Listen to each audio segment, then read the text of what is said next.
পৃথিবী এক সৌন্দর্য, পৃথিবীর ভিতর সৌন্দর্য অপরূপ আধার।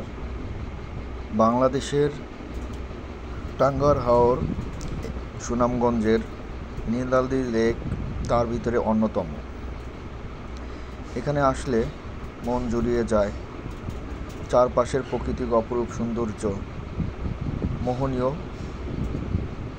আমরা টাঙ্গার হাওরের নীলদী লেকে কিছুটা সময় আনন্দ করেছিলাম। এখানে প্রত্যেকেই নিজ নিজ বোট হাউস থেকে নেমে ছোট নৌকায় করে লেকটাতে ঘোরাঘুরি করে, এই লেকটার আনন্দ উপভোগ করে। এখানে সাঁতার কাটা যায় লাইফ জ্যাকেট পরে। চারপাশের যেই সৌন্দর্য সেগুলো উপভোগ করা যায়, সবগুলো খুবই খুবই মনোমুগ্ধ। বেশ, সবাই দোয়া